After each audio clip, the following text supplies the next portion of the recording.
Welcome to the Future Tech Podcast. I'm your pilot, Nolan Michaels. Thank you for joining me today. Softball did not go very well last night, I have to say. I dove for a ball, kind of landed on my wrist. That didn't feel good, didn't play the second game. We were up 11-1 in the second game, and we lost like 24-12 or something like that. Oof. But that was the last week of the regular season. Next week is playoffs, so gotta rest up, gotta be ready for that. Gotta bring a championship home to this city, you know?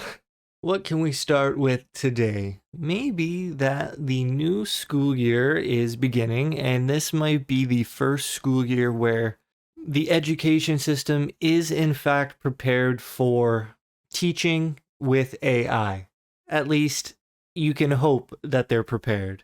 And I've seen a lot of posts online about teachers incorporating GPT into their lesson plan and at least accounting for the fact that students have access to GPT. And sure, school networks could block certain websites. It was pretty famous back in the day that the best Flash games would be blocked online. But now I assume that GPT would probably be blocked in the school. But you can have it on your phone. Like, there really is no way to escape AI, at least in terms of being a teacher and, expecting your students not to use something like, just for instance, Wikipedia. Sure, you wouldn't want your students to use Wikipedia, but of course they can. You can't stop them. And I think GPT would be the same. And I guess you have to teach the students basically the limitations of a language model. And you have to teach them that the sources it mentions will 99% not be real. Sure, the information might be true, but there probably needs to be some sort of routine where you have to vet the information that GPT gives you. You would have to find where it got that information from. Maybe you could even do a project or an assignment where you ask GPT for an answer, and then it's up to you to determine whether it's correct or not. So basically, you start with the solution and you have to start asking the right questions. Where did it get that information from? That could be pretty interesting. Having to prove or disprove an AI, I think that'd be a fun thing for a human to do. I guess I always think of what I would do if I was a kid, again, 20 years ago or 15 years ago. If I was in high school, and either the teacher said, don't use GPT, and you're like, okay, well, how can I get around it? How can I figure out how to use this tool without them knowing? Because if you're a kid in high school and you have like 5 or 6 classes, the problem with that is that there is no one class that is more important than the others. Okay, maybe there is one class, but each class is diluted. So if one teacher gives really, really strict rules, a really strict outline for how to do an assignment, it's never going to be as important to you as it is to them because that class is just one of many. Whereas for the teacher, it's their only goal, it's their only focus.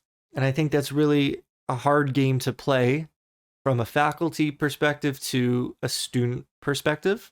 And I think the best students are the ones that can just A, handle a lot of pressure, and B, have a lot of outside structure, people helping them prioritize what they need to do. And maybe that comes from within. Maybe they are self-organized and self-directed, but there are a lot of students, there are a lot of people who can't juggle that well, and especially juggling things they don't care about, like class and school. And if GPT can help with their homework, they're going to use it, which is why I hope that teachers will be able to understand that it's going to be used and therefore, like I said earlier, teach them the things that will go wrong. And you know what? Teach them how to talk to the AI.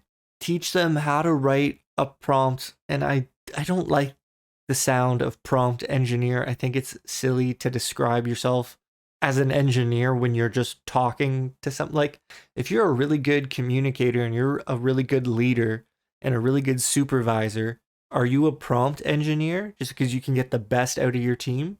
Like, no, it doesn't make any sense. You're not an engineer. but I think there is a value in the mindset shift between give me what I want and here is what I need. Can you help me?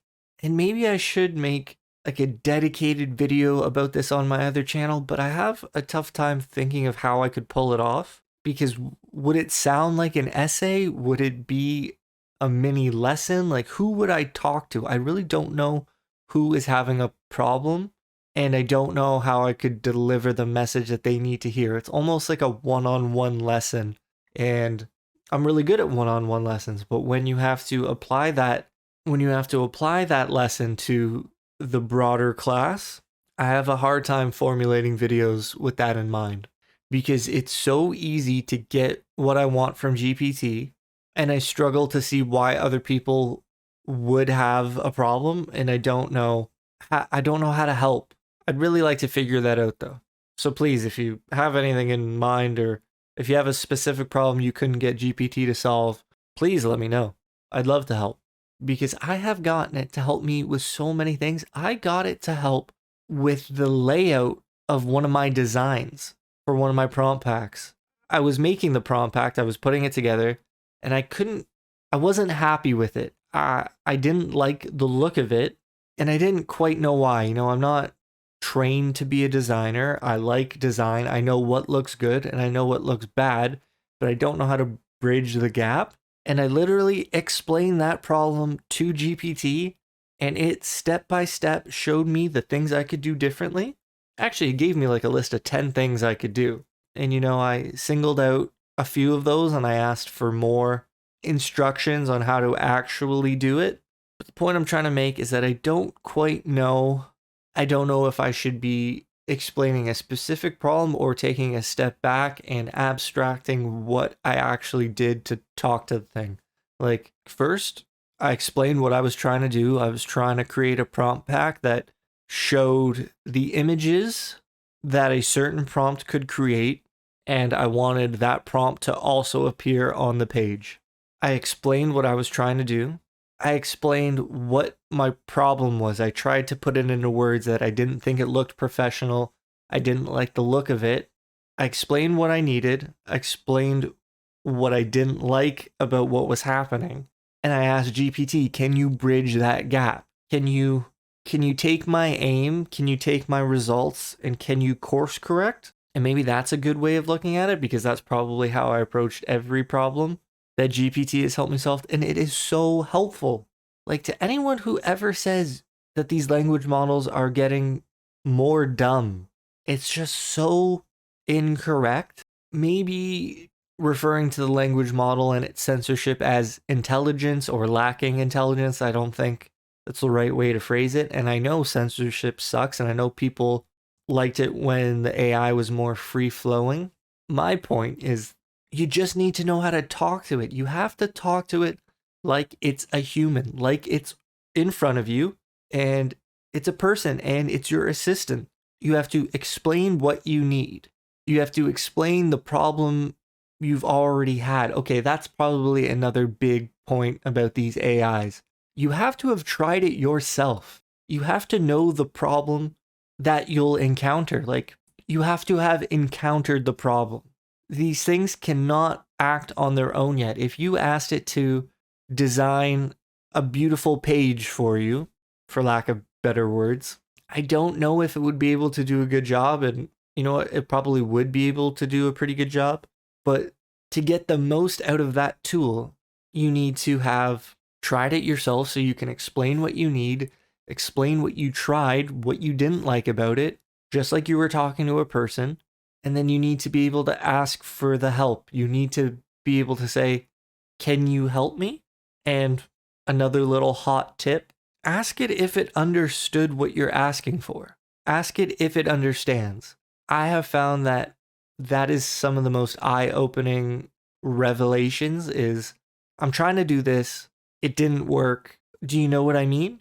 Like, its ability to understand what you're asking for and to relay like, oh yes, you were trying this and it wasn't quite working, so here's what you could do instead. And it's like, I know I just sounded like I was repeating myself, but it does not repeat verbatim what you said. It really contextualizes your problem and demonstrates that it understands.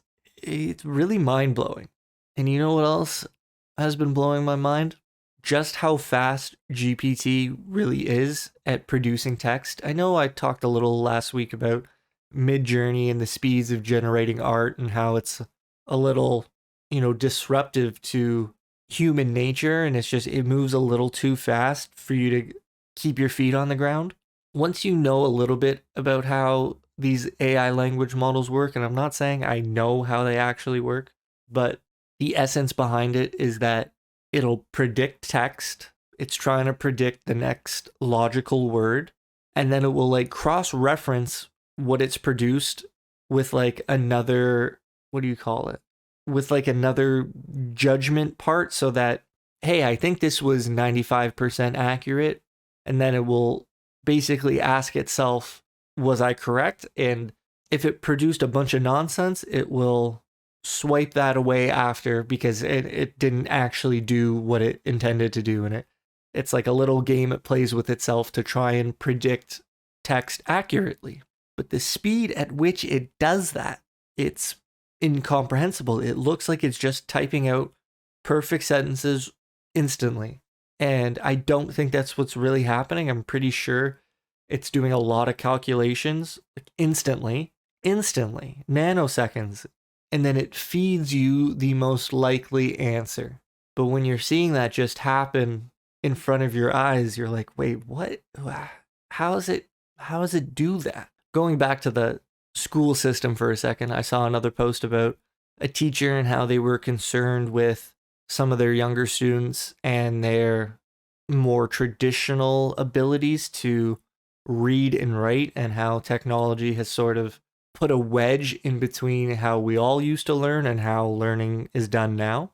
And this teacher was worried, and they told a little anecdote of watching one of their students read a book and how the student was reading, but the teacher could tell that the student wasn't processing the information. They were kind of just reading word by word or maybe line by line. And the teacher pointed out that the kid read across a really important plot point in the book that would have like just blown your mind, like it was a big reveal, and the kid didn't react. They didn't budge. They didn't process the reveal. And again, obviously, I wasn't there. This is just someone's recount of what had happened in their opinion. But they were talking about how, like, the kid wasn't, or the student wasn't living the book in their mind. Like, there was no traveling to another place going on inside of their brain.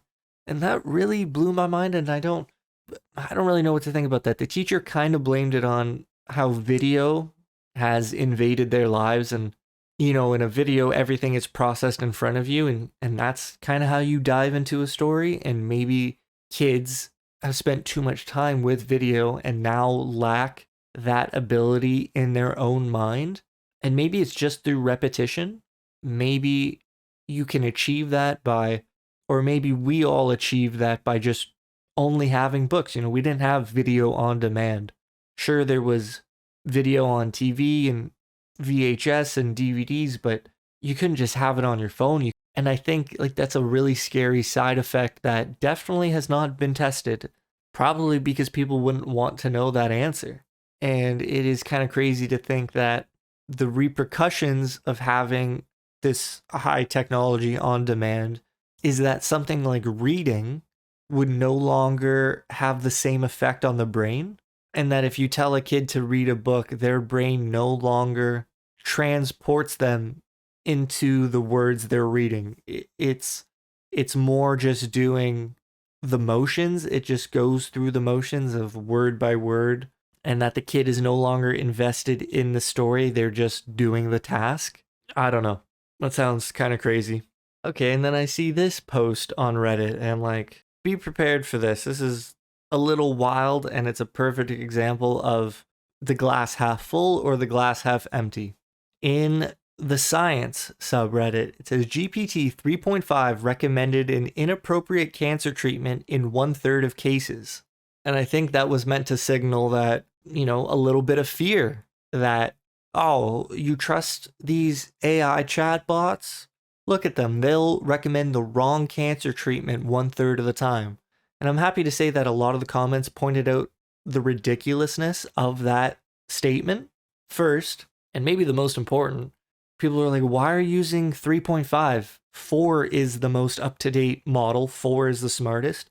If you've used 4, you cannot go back and use a previous version. And then some people were responding to it saying like, oh, well, 3.5 is the free one, so maybe they didn't want to pay. And it's like, if you're doing research on cancer treatments, you're telling me you can't afford $20 a month for the most accurate results? Like, who was running this study and how badly did they want the right answer? If you willingly used a lesser version of something in a study and thought that your results meant anything, like that's a little troubling. And if $20 is the thing that kept you from those better results, what kind of negligence is that? What kind of scientific malpractice is that? I'm not trying to call anyone out, but the fact that this article was posted, this study was posted with a lot of upvotes, and there were a lot of people kind of happy to hear that GPT was getting something wrong. It's like you didn't use the best version of something. Did you do that on purpose? Anyways, the other positive comments were about the sort of hypocrisy of reporting on it the way that they did, because sure, 1/3 of the time the cancer treatment protocol was wrong. Does that mean that GPT 3.5 got it right 2/3 of the time? That's pretty insane. We're in the year 2023. I don't think that 5 years ago or 10 years ago anybody thought, oh, 2023, we're going to have a language model, a chatbot, autocorrect that can help with cancer treatments. 66% of the time, 2/3, it's getting it right. It's not like it's at 0 and we're trying to get to 100. We're at 66 and we're trying to get to 100. We just have to go a little bit farther. And I know that it's harder and harder to close that gap between, 2/3 and the whole, but it got it right a lot of the time. And like, I think that would have been the more appropriate headline. Like, why always the negative? And I know that negativity sells better than positivity, but I think it's up to us to say who cares about what sells better. Let me put it to you this way. If everybody reported on the positives, then the playing field would be fair. It would be even. It's the fact that some people point out the negatives on purpose to try and drum up more engagement. That's the problem. Who cares if 1/3 of the time the AI got it wrong? The headline should absolutely be the AI gets it right 2/3 of the time. Give people something to look forward to. Give people the opportunity to see how close we are to perfection and have some optimism about what these scientists and researchers will be working on in the next 2 to 3 years, rather than saying, oh, it's getting it wrong 1/3 of the time and trying to like backdoor justify the ending of all the research. Oh, you can't get it right, toss it all away. Like that harnessing the negativity when the positivity is also available, like that's the tumor on society. The glass is half full. The glass is 2/3 full, but someone wants to point out, no, it's 1/3 empty. And you're like, buddy, come on, man. Like at that point, it is a choice. How do you want to see things? And I don't think you're wrong for seeing the negative. I think it's fine. I think it's natural. But I also think it's a choice. And I just think we could all do a little better at that. And I have to say, another thing that makes me laugh on the internet is opening Reddit and seeing post after post after post. Is GPT down for anyone else? Help, I can't get GPT to work. Is it just me? And like, I know when the internet goes down, society goes down. I know when the power goes out, people struggle. But the fact that there is a visceral reaction to not being able to use GPT, a measurable reaction online by people losing a part of their daily function, that's a little concerning that so many people have integrated this AI into their workflow that they like can't even take a deep breath and just assume, oh well, it's down, I guess I can't use it right now. No, they go to denial, like the stages of grief, first, I don't even know what they are, but there's anger, there's denial. Like, I don't know why I'm so concerned, but I feel like it is concerning that anyone would rely on an AI already. I just said that it's amazing that we have any of this in 2023, but to have already become used to it in 2023, where if you don't have it, you are desperately asking if you're the only one, because God forbid you were the only one. How can you get through the workday? What will your boss think of your productivity? You've been so helpful. Anything the boss needed, you could have it within 20 minutes. And now the boss asks you a question, something he's asked you plenty of times. Hey, can I get a copy written for this article? Can I get some headlines generated for next week's content? And you're just looking at him like, no, you can't, because you've offloaded that task onto someone else, onto your assistant, and your assistant didn't show up today. Your boss definitely isn't paying you to give your work to someone else. And I think GPT is a tool, but it's way closer to a human than a hammer is.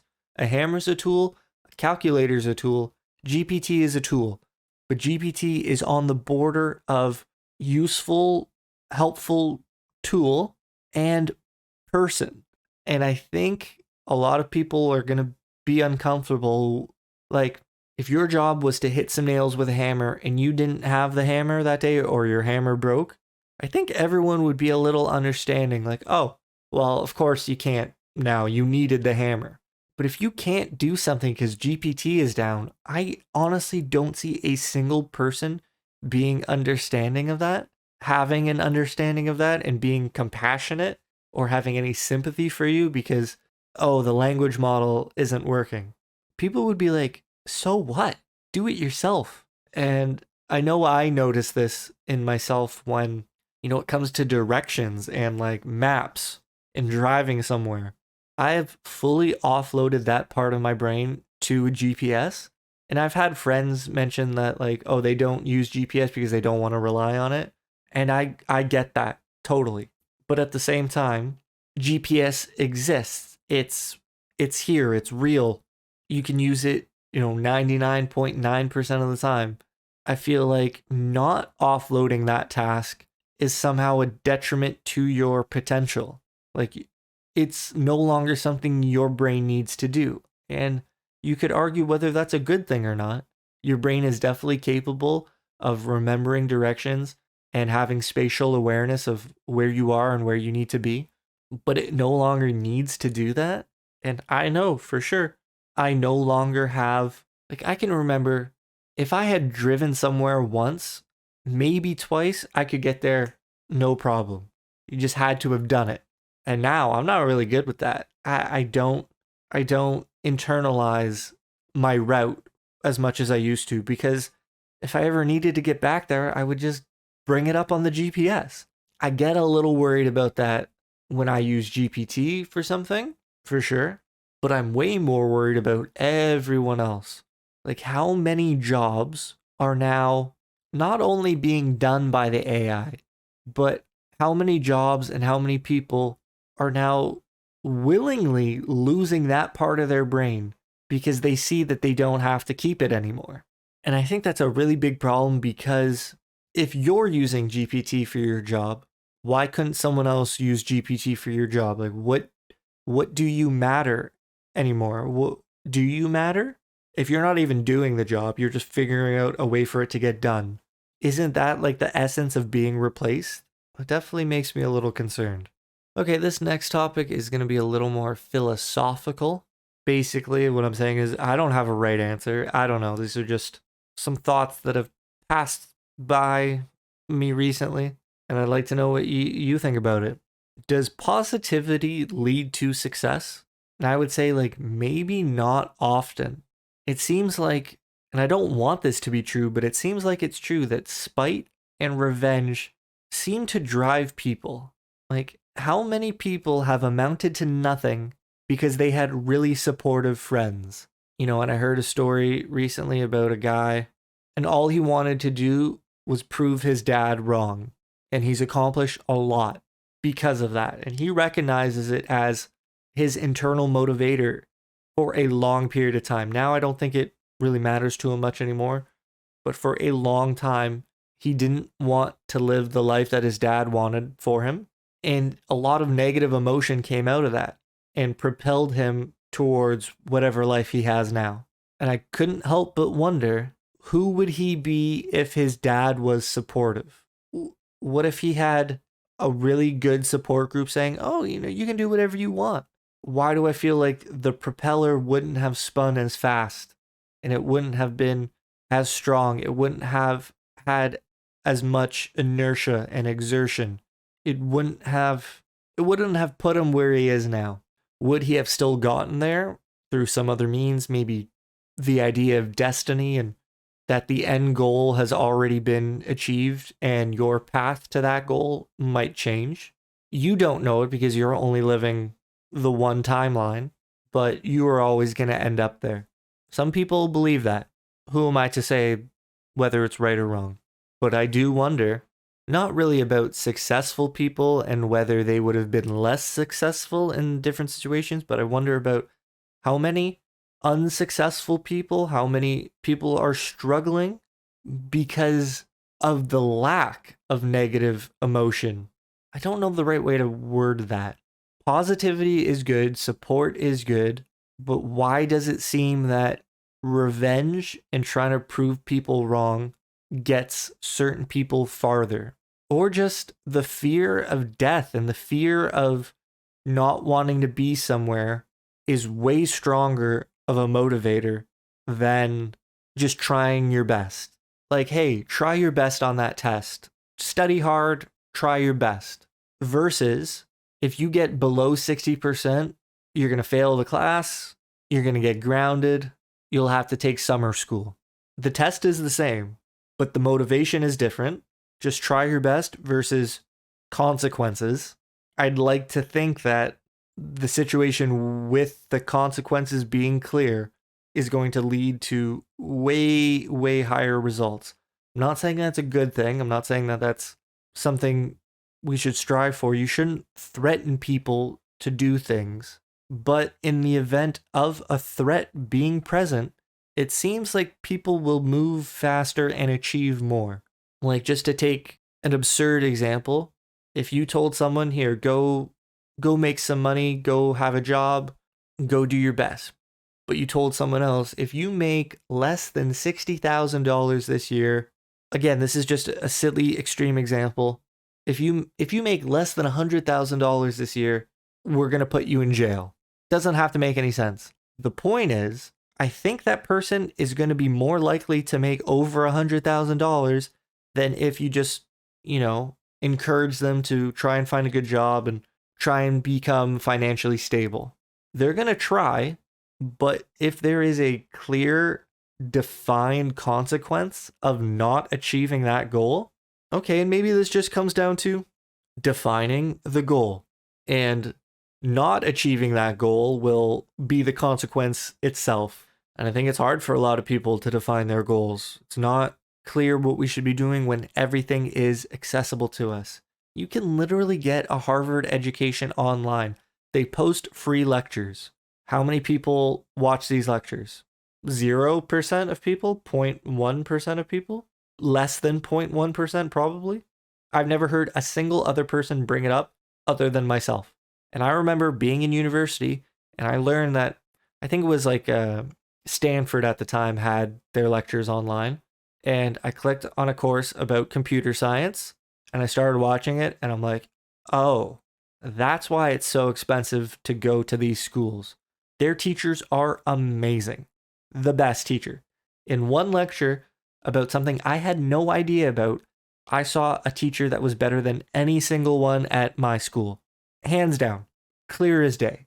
And I had some good teachers, I'm not going to lie. But that was a really eye-opening lesson to me that you're not necessarily paying for the content, you're paying for the person delivering the content. And back to my original point, everything is accessible. You can literally do anything, you know, literally maybe isn't the best word, but for all intents and purposes, given the history of the world, yeah, you can pull off most things that you could think of.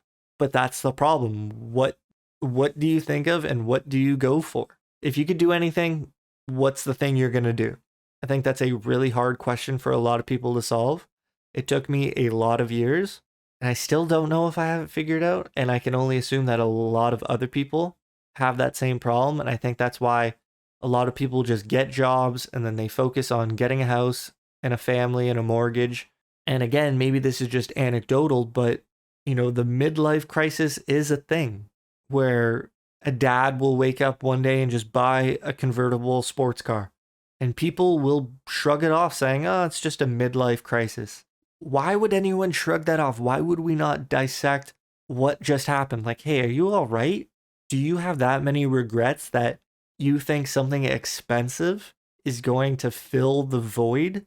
I think that's why a lot of people probably drink and do drugs, because deep down they know they're not taking any steps towards what they want, and they're probably drinking and doing drugs to forget what they actually want.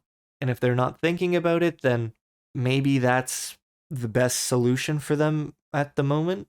You gotta suppress some of that stuff. I don't think it's healthy, but I think that's why it happens.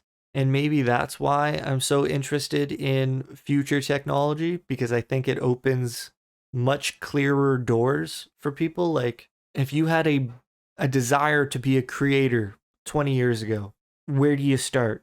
I don't really know. Maybe you read some books, maybe you write some letters to some successful creators for some guidance. But now that these tools are becoming available to everyone, honestly, Photoshop was probably a giant catalyst in solving happiness for a lot of people. And I think Midjourney is going to be that catalyst for a lot of people. I know it already has been completely life-changing to a lot of people. I think GPT is going to be that in some ways. I think a lot of AIs that spawn off of language models are going to be the same. These chatbots that are just like different characters that you can talk to? That is helping so many people. I guess my hope and my optimism is that even though the possibilities are limitless, the clarity of our vision into the future is now being increased. We have more fidelity thanks to these tools. And if you want to be a creator in some aspect, these tools will actually help visualize how it's possible and how you can achieve it. And maybe it will allow certain group of people to set goals for themselves, ones that are achievable, goals that can be seen. Unreal Engine, it's a video game engine. It is free. Do you know how liberating that is to a bunch of souls? Just knowing that, well, they've always had the desire to make a video game. They love video games. Now it's actually possible. You can do it. You don't have to go to school for it. It's free education on YouTube. The tool itself is free. I know analysis paralysis is a big deal. If you give people too many options, they don't pick any of them. Like I said, I hope this future technology guides us to one of the choices, and that our paralysis is slightly cured by a bigger gravitational pull towards some of these outcomes. Speaking of video games, I guess I'm probably going to talk about them in every single podcast because I love them so much. But Call of Duty just announced that they are going to have an AI moderator in voice chats. And if you know, it's probably a good thing. Call of Duty was the birth of the Wild West, in like 2007. I'm 16 years old, and you go to play these games online and there are no filters. You're put into a game that the AI, the computer, the matchmaker decided to place you against these other people. And traditionally it would be location based. So you're going to play people that are closer to you, but that wasn't always the case. It didn't have to be true. You could play people on the West Coast. You could play people overseas. But you were just getting put into games. And these other people could say whatever they wanted. And it was the Wild West. There was no one telling them that they couldn't do that. You know, you'd hope their parents would say something, but some of these people were parents and they were psychos online. And unfortunately, Call of Duty still seems to be stuck in that mindset where, you know, the outlaws were in such great numbers, and sure, their numbers have dwindled because of private party chats and people just straight up not wanting to be in voice chat anymore because of all the trauma. Like, it was rare back in the day for someone not to have a microphone because it was so novel, it was so new, it was fun to use most of the time, and it could get pretty bad pretty quickly. And now people are like super anti voice chat for anxiety issues and toxicity and a whole bunch of things. But just because the numbers have dwindled doesn't mean that the group of outlaws isn't still so large that they cause a problem. And you can go into voice chats, you could play a game of Call of Duty and hear some really obnoxious and hateful things being said. Not necessarily to you, they don't know who you are, but they'll be saying really hateful things. And like, it's definitely just a distraction. And you're like, what are you doing with your life, man? So, out of all the games to have Big Brother watching, I think it's at least understandable that there is now a police force in the Wild West. However, it can't be a good thing. There's no way it could be a good thing for an AI to listen to you and to cast judgment on you, to moderate your speech, to moderate your communication. And I'm not even thinking about like, oh, you should be able to say whatever you want. Like, I don't think that at all. I'm literally more concerned about false positives. What if it thought you said something, but you didn't? There's no bartering with an AI, and I know that's one of my biggest goals, my biggest dreams. I can't wait till there's an AI bartering system. But for now, it's much more a cold calculated, if this, then that. If it thinks you said something, this could be people with accents, this could be people getting tricked into saying something, this could be people mispronouncing something. This could be the case of, oh, a certain word now has taken on a new meaning because of some online movement and they've associated a new word with a really terrible thing. So now all of a sudden you can't say that word anymore. And maybe you didn't know that. And maybe you say, maybe water bottle all of a sudden means something super, super hateful or racist or something. And you didn't know that because, like, why would water bottle mean anything bad? But now you say that online and now you get, like, do you know what I'm trying to say? There's just no way an AI voice moderator could ever be a good thing. Why would people be in voice chat then? I think that's just going to kill voice chat. Like, if you knew your parents were listening to every conversation you've ever had, how many friends do you think you'd make? You know how hard it would be to act yourself, to be yourself? And it's not about the extremes. It's not about being able to say whatever you want. I don't think about that at all because I don't think most people are like that. But people act differently when a camera is on. Particles act differently when there's an observer. If you don't think that changes us, it changes you. And I think we're smart enough to realize that we're being watched. You know, when you're freaking cheating on a test and, you know, you can tell when the teacher's looking at you. Our brains are smart enough to know when we're being observed. I think it would be very uncomfortable for us to speak knowing we were being listened to. And like, I guess I'm not necessarily against how some of these other games do it. I know there's a thing where, at least on PlayStation, possibly in the last 12 months, where if you're reported in a game for hate speech or something, the game can retroactively like record the conversation to, you know, match the report against the truth. And if you're reported for saying something mean and you said something mean, there you go, that's the evidence. And I think I'm okay with that as long as it's retroactive. But my understanding is that these new AI moderators, at least in Call of Duty, it's just listening to you. And if you step out of line, you get punished.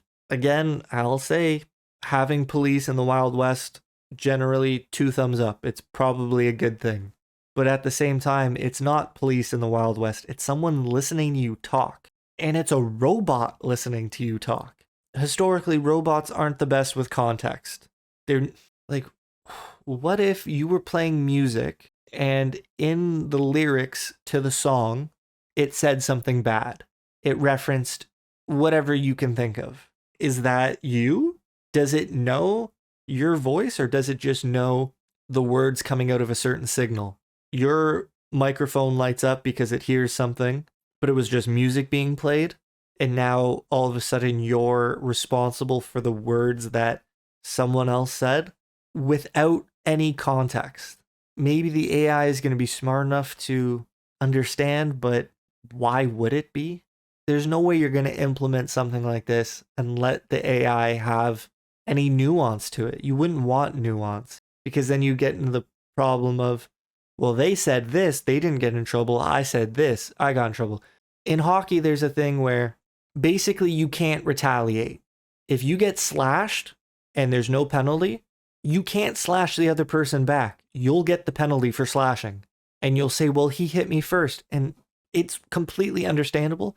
And that's why it's so frustrating. But you cannot retaliate. If you give an AI any sort of judgment calls where they can decide a 50-50 gray area, you're just opening the door to, like I said, he said that, I said this, why did I get in trouble but he didn't? I think if you're going to implement a voice moderation system, it has to be black and white. It has to be, this word is not allowed. There needs to be like a list of rules. It's going to be a long list. Like, is it going to understand topics and innuendo? And then, like, what if people just come up with new words to say certain things? Like, oh, I mentioned the water bottle thing earlier, and it's like, humans will find, what is going to happen? Oh, it's just such a bad idea to have voice moderation. It's only going to spur the worst in people. Because instead of focusing on being nice, people are going to focus on different ways to be mean. The more I think about that, the more it kind of worries me. All right, I think I can end this episode here. A little more doom and gloom, but I think I'm a positive person. I got a pretty good outlook on things here. If there's anything I missed or anything you'd like me to discuss, please leave them in the comments below or fill out the form in the description. You'll see the link. I hope you're doing well. Take care, and I'll see you next time. Peace.